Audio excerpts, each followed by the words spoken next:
Pyramids, temples, tombs. These ancient wonders promise even greater secrets still to be found under the sands of Egypt. Now, cutting-edge science decodes the mysterious land of the pharaohs. With modern technology, we are gaining an insight into the way the ancient Egyptians lived and the manner in which they died. This time, the mysteries behind Egyptian genius. Can scientists explain bizarre markings in the desert, first spotted from outer space? The landscapes are like these post-apocalyptic wastelands, like an explosion went off. Can a new lab experiment reveal Egyptians as the first surgeons? Do they understand medicine hundreds of years before the Greeks? And can modern technology shed light on how a pharaoh's capital city was discovered in two places? Without the advent of a new scientific technique, we wouldn't be able to understand that story. Ancient clues unearthed, long-lost evidence re-examined, precious artifacts brought into the light of the 21st century. These are Egypt's unexplained files.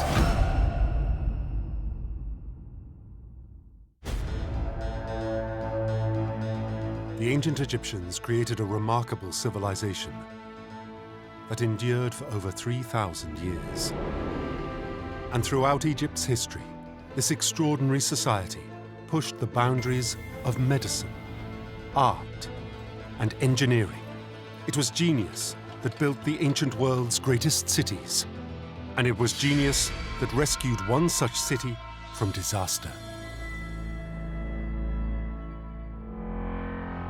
1939, the great archaeologist Pierre Montet believed he'd found the remains of a great pharaoh's lost capital, Ramses. He was kind of dazzled by the statues and the obelisks and the inscriptions. Then, in the year 2000, the results of a 30-year magnetic scanning project appear to blow Montet's theory apart. It shows the location of the city nearly 20 miles away. How can these two places, which are separated by miles, be connected? Tanis, in the northeast of the Nile Delta, French archaeologist Pierre Montet marvels at his incredible discovery of monuments, all dedicated to one of the greatest pharaohs of all time. All around him, he sees monuments of Ramses II.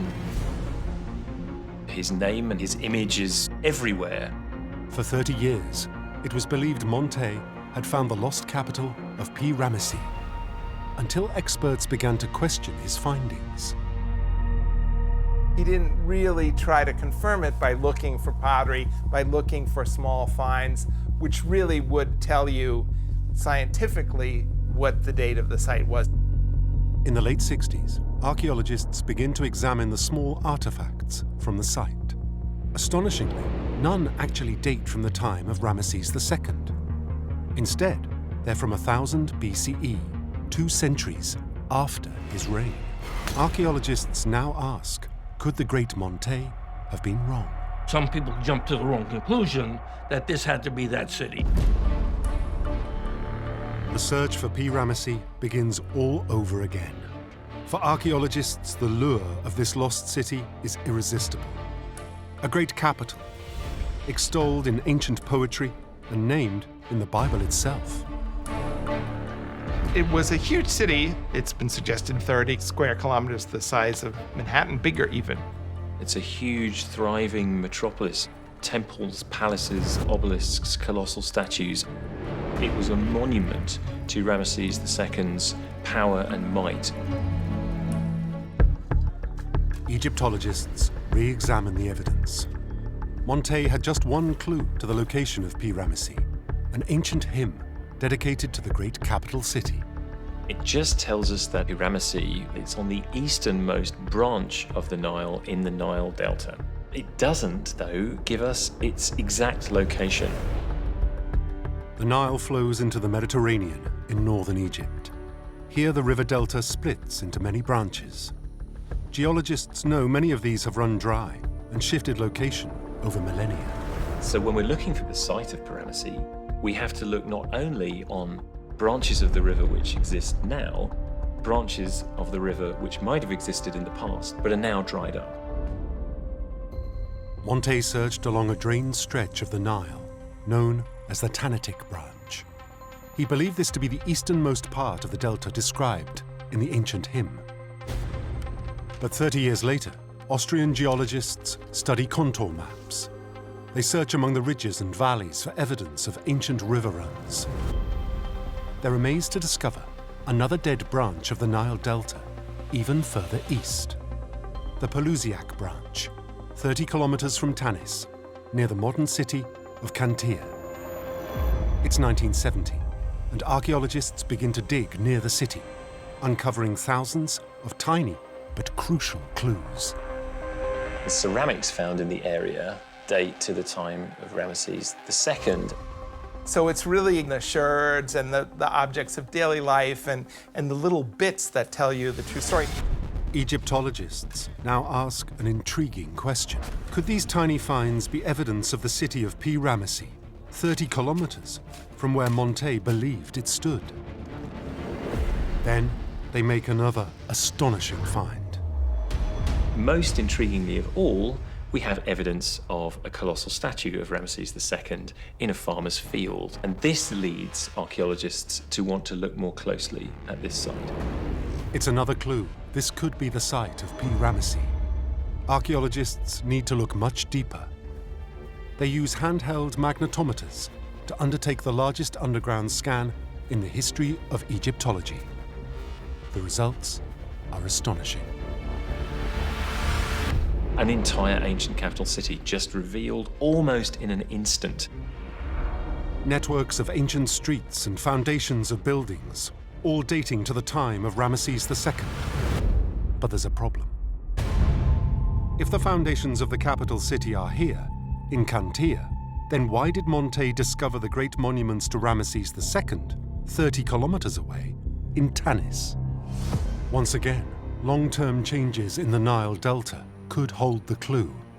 The branch that Ramesses was located on, the Pelusiac branch, silts up gradually, so it eventually makes the site useless. It's not a good port anymore.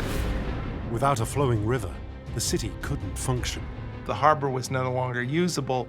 There was no way for trade to get there, and so the city was kind of gradually starved for income. 150 years after P. Ramesses was built, Egyptologists believe its fortunes began to suffer when the Pelusiac branch of the Nile ran dry. Experts now propose a novel theory, that Egyptians moved buildings and statues 30 kilometers west to Tanis, the ancient site Monte discovered. It sounds an impossible undertaking, but experts know the Egyptians had done it before. They were, of course, well used to this. The colossi of Memnon, of Amenhotep III, had been taken from the quarries near Cairo all the way down to Luxor. They weighed 800 tons, and that was 400 miles. It's not uncommon for Egyptologists to find monuments from an earlier period in a more recent context. The Egyptians were great recyclers. Yet this was a recycling project on an unimaginable scale. Some of the obelisks weigh up to 1,000 tons. It would have been involving a very significant part of the population. It would have been the big event of the time in Egypt. We don't know exactly how long it took. You know, they would have probably taken it piecemeal as they were picking over the city. It's a phenomenal undertaking, a massive undertaking to move all of that stone, that distance. This is an almost superhuman effort on the part of the ancient Egyptians, but actually one that would save time and effort. The alternative would have been to build from scratch, and that would mean quarrying stone anew and bringing it from quarries which would have been a long way away, further away from Tanis than P. Ramesses is. It was a lot cheaper to try to retrofit older monuments, and you'd get it up in a hurry. In P. Ramesses, it's likely thousands of men were needed to move these great monuments to Tanis, to rebuild once again. It's a great revivification of a city which becomes great again, just in a different location.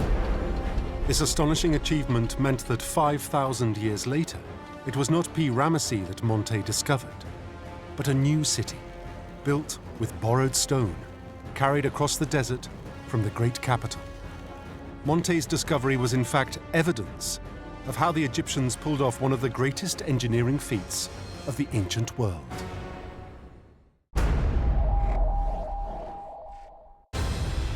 The great monuments of Ramesses' capital stand in Tanis to this day. Symbols of the ingenuity of ancient Egyptian engineering. Treasures like these were proudly displayed for all to see. But many unknown wonders still lie hidden beneath the sands. And it's not only archaeologists who search for them. Recent satellite images of Egypt reveal a strange, unexplained phenomenon. Giant holes in the ground, next to some of the country's most important archaeological sites. And what's really scary is that number of these holes is increasing. Scientists rush to investigate. But what are they? Satellite technology offers archaeologists the latest tool in the search for clues to the ancient past. But these images taken from space in 2012 have baffled the experts. The landscapes near these archaeological sites are like these pockmarked, post-apocalyptic wastelands, like an explosion went off. Many of the sites end up looking like Swiss cheese. As they seek an explanation for these deep craters near precious ancient sites, a new and unusual clue comes to light. Not in Egypt, but over 400 miles away, in Jerusalem, Israel. Israeli authorities actually found 2 Egyptian sarcophagi in an antiquity shop in Jerusalem. To experts, it's uncommon to see treasures such as these for sale outside Egypt. It's not unheard of that you would see Egyptian artifacts excavated from Israel. However, a large sarcophagus, that's not typical in Israel. The 2 ancient artifacts had been treated with little care. Both were damaged beyond repair. Investigators believe these treasures have been looted to be sold illicitly in Israel. The seller may say the item is authentic. That doesn't mean it's legal. Could the holes in the desert be evidence of criminals digging for sarcophagi and other prizes of antiquity? Ancient Egypt's riches have certainly always been under threat from thieves. It's a very old practice. As far as crime is concerned, you could in fact say it's the world's 2nd oldest profession. One of the most famous tomb raiders was an Italian who operated in the early 19th century. There was one man, an Italian, Giovanni Belzoni, who was a master tomb robber. Belzoni had an unusual set of skills that made him perfect for the job. He was trained as a circus man, and he was actually a crack engineer, also self-trained. And he was hired by a number of wealthy men in Europe to get stuff for them. Belzoni earned his reputation by stealing some of Egypt's most impressive artifacts, with stunning bravado. Well, Belzoni makes his name initially by removing the bust of Ramesses II from outside the Ramesseum and hauling it down the Nile to Cairo for shipment to England. Stealing priceless treasures and smashing others in the process, Belzoni also brazenly left his calling card at the scene of his crimes. Belzoni wasn't shy about putting his name everywhere he could. And if you're a tourist in Egypt today and you climb into the burial chamber of King Khafre, one of the great pyramids on the Giza Plateau, you will see the name Belzoni as big as possible on the walls. The story of Belzoni is evidence of the extreme lengths tomb raiders will go to steal Egyptian artifacts. The experts now examine the satellite images for the proof of 21st century grave robbers. When archaeologists are using satellite imagery, sometimes if they compare the satellite images from 10 years ago to today, they start to see more holes in the ground that weren't there before. Clustered around key archaeological sites, these holes are revealed on closer inspection to be deep vertical shafts, tunnels dug by modern thieves searching for ancient treasures. So there's really a race between archaeologists who are trying to properly record and excavate and tomb raiders who are stealing artifacts at astronomical rates like we've never seen before in Egypt. But why is there such an enormous spike in illegal digging? Many believe it's connected to the Egyptian Revolution, which exploded in 2011. Civil unrest followed for years. Experts now believe important sites were ransacked during the chaos. And sometimes that looting can be a couple of people coming in and digging a hole here or there. In other cases, that looting is very systematic.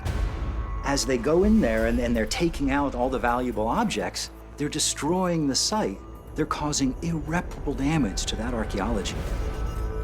You see people coming in with earth movers, with bulldozers, to come in and sweep away parts of a site to quickly look for ancient materials that they can sell. Between 2011 and 2013, researchers recorded an average of 38,000 annual lootings of Egypt's precious archaeological sites. Artifacts are being stolen on an industrial scale to feed a global market. The people buying these artifacts tend to be from wealthier countries. So that's countries in the West, like the United States, like the UK, France, Germany. It's a trade that leaves archaeologists deeply troubled. But as long as there are people willing to pay for stolen artifacts, there will always be people willing to steal them. The greatest tomb robbers of all are all of the people who are currently buying them. When that demand stops, then the tomb robbery will stop.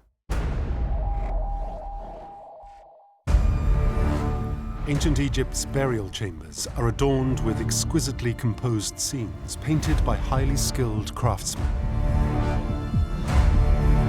These artists were also expert chemists, experimenting to create extraordinary colors. Modern science is only now beginning to understand their ingenious formulae, uncovering some surprising properties.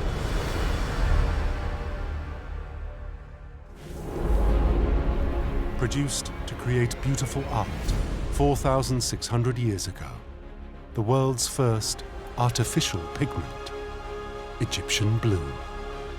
Egyptian blue was extraordinarily important throughout the ancient world. Incredibly, researchers now believe this material may hold within it the key to revolutionize forensic science. Could Egyptian blue be used to solve 21st century crimes?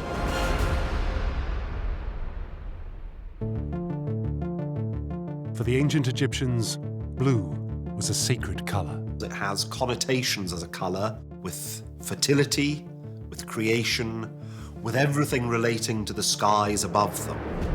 They wanted to incorporate this cherished color into their art, but there was a problem. Blue is not available naturally. It doesn't occur in too many substances.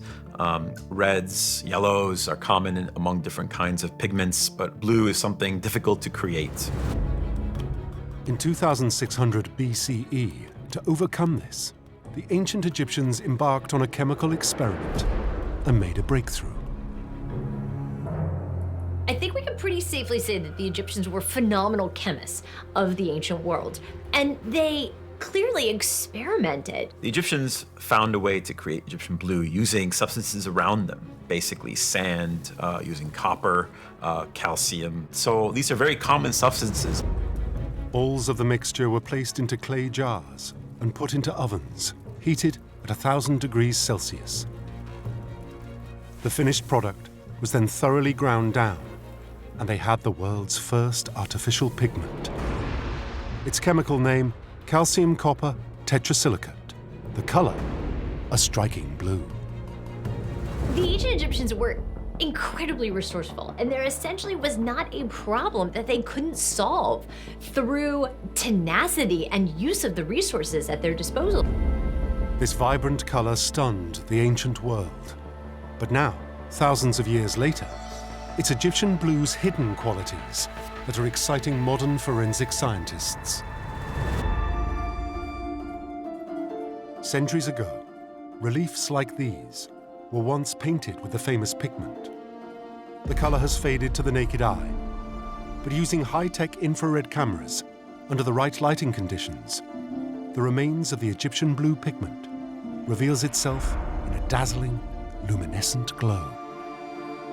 This paint, thousands of years old, can show up using a modern scientific technique. Despite differences in temperature, oxygen levels, lighting conditions, this substance can still be found after thousands of years.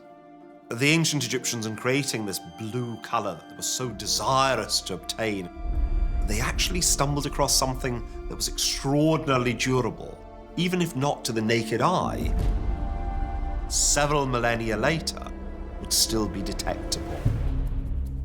2016, a team of researchers at Curtin University in Perth, Australia, see an opportunity.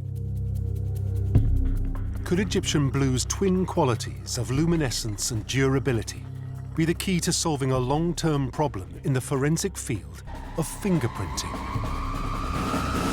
This could then potentially be a game changer for forensics. When forensic teams arrive at a crime scene, they dust surfaces with a powder of contrasting color, which sticks to the fingerprints left behind. Traditional fingerprinting powders, for instance, are made out of plant resins or a kind of soot. But these crime scene teams are facing a challenge. On particular problem surfaces, the traditional powders are just not working. With modern technology, polymer banknotes, highly patterned surfaces, it's incredibly difficult to be able to obtain fingerprints for a number of these surfaces. Researchers were intrigued by Egyptian blue because it might have an application for dusting for fingerprints. And even in a patterned surface, using Egyptian blue might enable the fingerprints to stand out more in scientific testing than traditional techniques.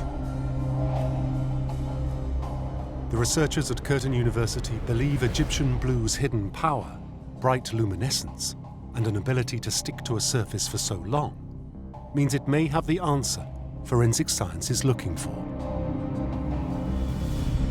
Following the ancient recipe in the lab, they mix the Egyptian blue compound and then grind it down into microscopic particles. They dust the Egyptian blue pigment onto fingerprints on a polymer banknote, a surface on which traditional dusting powders can falter. The surfaces are then illuminated in white light and photographed with a special camera which can detect infrared rays. The images are astounding. Even though it's a surface that would otherwise not lead to the preservation of a fingerprint, this particular substance, Egyptian blue, actually left some residue behind. The researchers compare the testing methods on soft drink cans, first using traditional powders, and then with Egyptian blue pigment. It reveals a vast improvement. Applying the blue pigment to other problematic surfaces, including patterned tiles and glass, the prints are incredibly clear. It's amazing. Even though it's not visible to the naked eye, it glows under the near-infrared light. The pigment's quality of exhibiting luminescence, coupled with its ability to retain this luminescence for centuries, demonstrates it could have a major impact in law enforcement. What I find absolutely incredible is the fact that ancient technology, through the synthetic pigment Egyptian blue, is being used now in the 21st century. It's kind of amazing to think that Egyptian blue could actually be used to catch criminals very soon.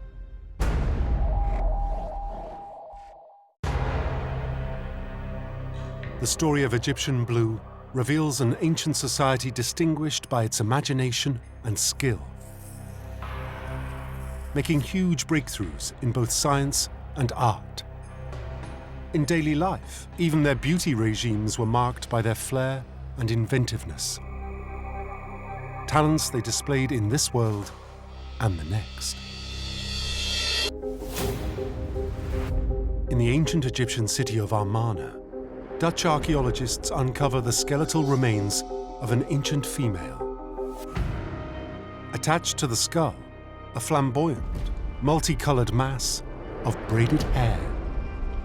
All of a sudden she cried out, "Look, they have hair extensions." The body is basically a skeleton, and yet the hair survived. And it's styled into these amazing hair extensions. The Dutch team are baffled. How has the hair survived when the bodies have rotted? And what is the significance of the ornate braided hair? Was this something unique? Was this something that had a special meaning? There are so many mysteries. 2014, and the team of researchers examine this strange skeleton in the grave. The female body is discovered in literally a hole in the ground, a standard pit grave in the sand. The excavation team find this woman's remains are not alone. They unearth a vast cemetery, countless humble graves filled with the poor. It rapidly becomes apparent that this woman isn't an isolated incident, that there are others, hundreds of other bodies. In grave after grave, they find a similar outlandish hairpiece matted to the skulls of the dead. Head after head, person after person, woman after woman had hair extensions. Bone experts are called in to examine the skeletons of the women. They search for clues that might help explain the presence of the hair. 1346 BCE, the city of Amarna is constructed as Pharaoh Akhenaten's eternal capital. Now forensic archaeologists find clues suggesting the city's inhabitants endured a lifetime of hard labor. From the skeletal remains, it's clear they had a very hard life. We can see that they had very strong arms, that they had very big muscles. We can see from their spines, they are damaged. They were carrying a lot of heavy stuff. A lot of these people had serious health problems. These women were the workforce who kept Akhenaten's city running. In death, the workers are found buried together in a mass cemetery. They're discovered wrapped in mats and laid in the ground. There are just slots excavated in the sand, simple graves where the ordinary people of Amarna were buried. The bodies are not mummified, a practice restricted to the wealthy elite. The flesh has rotted away, leaving just bone, yet the hair is perfectly preserved. It's taken for close examination to a special lab in Cairo. Researchers want to find out why it is frozen in time. Tests reveal that the hair has been treated with animal fats. If you live in such a dry climate, then you want to put grease in your hair. And grease was also the way to perfume. So everything that smelled nice, pressed flowers or resins, were dissolved in fat, which has preserved the hair almost perfectly for 3,500 years.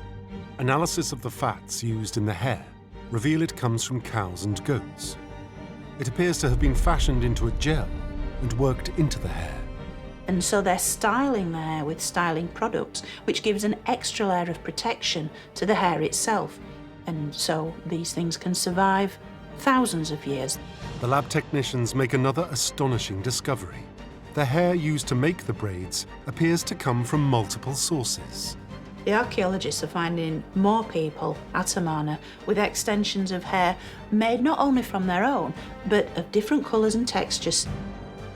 They used hair extensions of real human hair, so probably young girls could donate their hair, could sell their hair maybe. Examining the braids, the experts note how tightly and neatly they have been dressed. They conclude this work would have been too intricate to carry out in the final stages of a dying woman's life. Instead, they believe the process took place after death, in preparation for burial. They couldn't afford to be mummified, but they could afford some measures to remain in the afterlife. Investigators want to understand the significance of preserved hair pieces for the impoverished women in their graves. They look for answers in the complex Egyptian burial rituals. So we know that Wealthy people are buried in splendid stone-built tombs. They're hacked out in the rocks, they are beautifully decorated. While the rest of the population, the working people, are just buried in a hole in the ground. Pharaohs fill their tombs with gold thrones and jewelry, perfumes and wines. They want to retain all their riches and bring them with them to the afterlife. The only item these poor working women can afford to take with them to the next world are these elaborate hair extensions. Now scholars have hit on a final theory to explain why this artificial hairpiece was so crucial for the afterlife. It lies with the goddess Hathor, who personified beauty and rebirth. In the afterlife, it was believed she would help the dead to be reborn. Hathor was the goddess of femininity, but also had a role as a goddess of the dead. Crucially, she was recorded in ancient Egyptian myth for her distinctive and beautiful hair. Goddess Hathor, a mother goddess figure who was called She of the Beautiful Hair, the Lady of the Locks. And so if she spotted you as one of her own, you were set for a glorious afterlife. These Amarna women may have been using their only asset to attract the attention of this goddess. It's possible that these women were using hair extensions to allow them to be associated with her in their transformation into the next world. Egyptologists now believe the women in Amarna were undergoing this simple post-mortem beauty ritual to be as beautiful as possible for their eternal afterlife. Hair and beauty were extraordinarily important to the ancient Egyptians. Where to look your best meant everything. People wanted to be beautiful. They made themselves beautiful in life and in death. The way they wanted to live in the afterlife, that's the way they were buried. The working poor of Amarna did not have the vast riches that filled the great pharaoh's tombs. What little money they had, they used to buy a precious wig, a beautiful headpiece, which would see them recognized by the goddess Hathor and welcomed for eternity into the next world.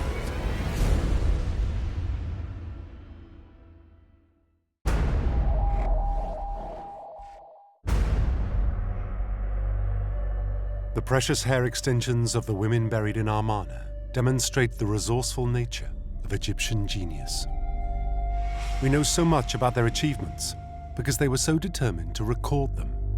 This is why they created hieroglyphs, one of the first written languages on the planet. 2017, a rock face 50 miles south of Luxor. Archaeologists are amazed when they discover a collection of giant hieroglyphs, each one 2 feet high. Why were the hieroglyphs so big? This is almost like an ancient billboard. These unique and mysterious signs are some of the earliest ever found. Over 5,000 years old, they predate the pyramids and the Sphinx.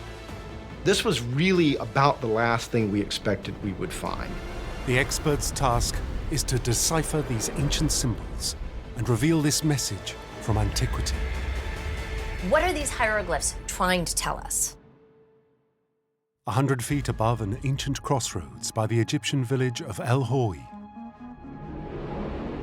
a team from Yale University, led by Professor John Darnell, examined the earliest hieroglyphs ever found on this scale.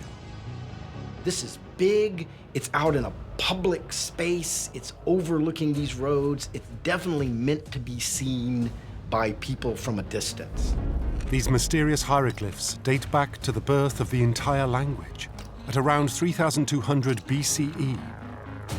3 of them depict birds. 2 large storks standing back to back. Between and slightly above them, we have an ibis.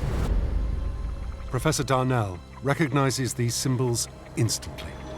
That arrangement evokes the horizon for the Egyptians. The 2 horizon hills with the sun rising in between. The solar cycle, we feel pretty confident that it's a statement of cosmic power.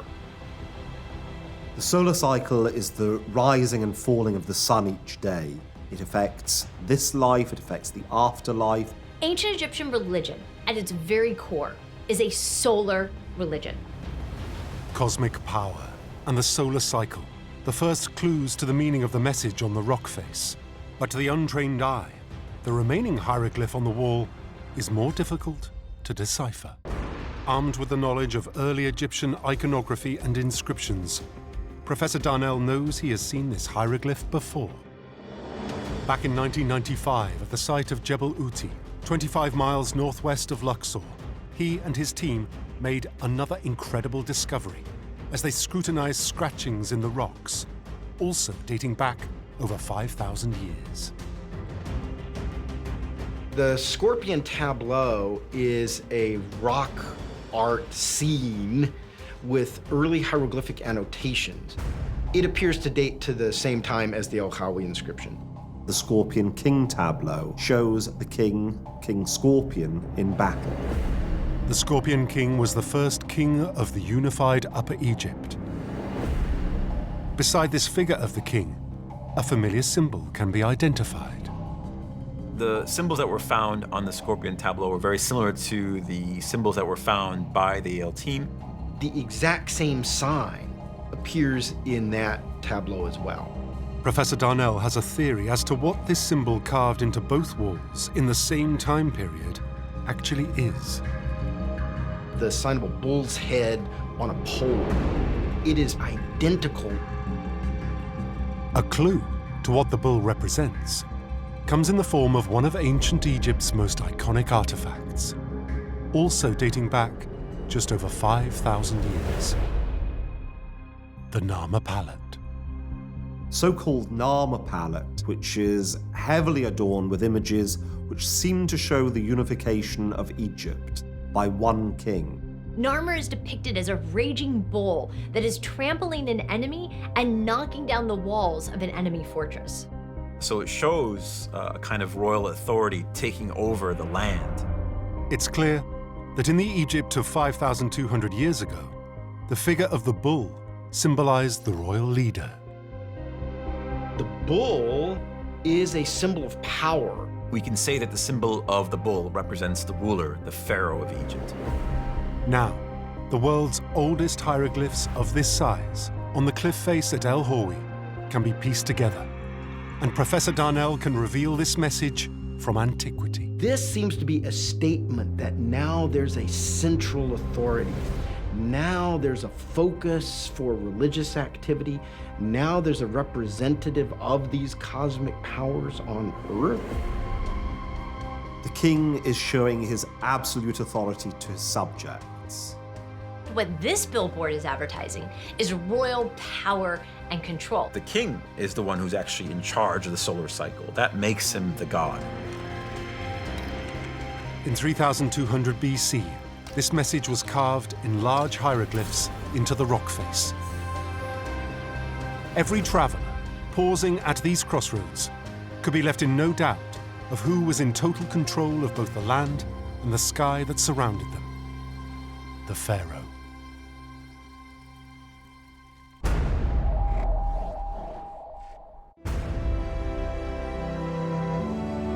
Once we cracked the hieroglyph code, every aspect of Egyptian culture was illuminated for us. Revealed was an incredibly advanced society, and it was in the field of medicine that they were making perhaps their greatest leaps forward.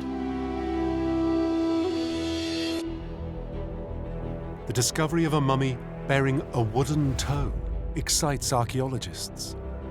Is this an early form of prosthetic? Do they understand medicine and surgery hundreds of years before the Greeks? Or is it part of a strange burial practice? Is this something which was made to wear during her lifetime, or is it simply something to allow her mummy to be complete in the next world? We need to sort the magic from the medicine.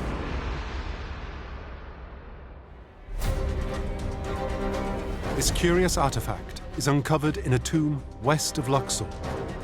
The toe is found attached to the foot of a female mummy and is nearly 3,000 years old. They found this female mummy with a toe that was made out of leather and wood, and it was wrapped around and attached to her foot. Many archaeologists believe this relic is a symbolic token added during the mummification process to replace a missing toe. We would assume that these have actually been placed there to complete the body for the soul in the afterlife, so that they'd have use of that limb. Researchers in biomedical Egyptology at Manchester University are not convinced. In 2011, studying evidence of wear and tear on the toe, they theorized that this could actually be a fully functioning prosthetic worn in life. A group of researchers from the University of Manchester decided to put it to the test. They find 2 volunteers. Both of these volunteers have their big right toes missing. The technicians construct a replica of the female mummy's wooden toe and attach it to the volunteers' feet. A series of tests to track their movements begin. If the toe is functional, this will be the earliest working prosthetic ever discovered. Will the results of the experiment finally show Egyptian medical knowledge was far ahead of the rest of the ancient world?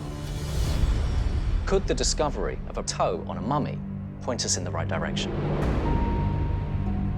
Egyptologists also examine ancient medical papyri that surfaced in the mid-19th century when a black market trade in these scrolls was booming. A few of these documents point to Egyptian physicians as possessing far more advanced medical knowledge than we ever thought possible. The details within the papyri show that the ancient Egyptians had a deep understanding of the human body. They show that the Egyptians understood things like the heart pumping fluids around the body. They understood anatomy. They understood certain organs. They understood the human body probably better than any other ancient civilization. A document known as the Edwin Smith Papyrus reveals advanced Egyptian medical expertise. It's a manual basically for trauma victims. It shows that Egyptians were using techniques similar to those modern doctors treating body trauma employ today. The Egyptians had a good knowledge of practical medicine, surgery, particularly to do with orthopedics, bone damage. If the wound was quite deep, then they would stitch it up. I mean, they were remarkable at stitching. Experts realize ancient Egyptians were using tools that were comparable to those used in modern surgery. If you go to a tomb or a temple, a site, and you see some of these medical equipment, it's the same that we use today in a lot of cases. The Egyptians were at the forefront of understanding how the human body works. Back at Manchester University, the Egyptologists want to put this documented medical prowess to the test. The volunteers are asked to walk on a 10-meter walkway wearing ancient Egyptian-style sandals, firstly with the replica toe attached and then without. The results are surprising. They helped both volunteers balance, so it definitely could have been used. The replica wooden artificial toe makes it much easier for the volunteers to walk in the Egyptian-style sandals. This toe was actually a workable prosthetic. This was fascinating. We were amazed by this. The toe could indeed have functioned as a lifetime prosthesis. Experts believe that the artificial toe found on the mummy was used in her daily life to aid her walking. Also, that it was readjusted for size as she got older. It was there to help her balance and to give her function back. So what this tells us is that ancient Egyptian medicine was far more advanced than we ever gave them credit for. Technologically, scientifically, and medically, the ancient Egyptians were really advanced, and this is the oldest functional prosthetic ever found in history. This incredible artifact and the clues from the ancient papyri are completely overturning our assumptions about medical knowledge in antiquity. We think about these ancient civilizations and we tend to think that they're all backward. No, Egyptians are one of the most advanced civilizations when it comes to medicine. 2,500 years ago, far exceeding their contemporaries, the Egyptians were laying down the blueprint for what would become the field of modern medicine.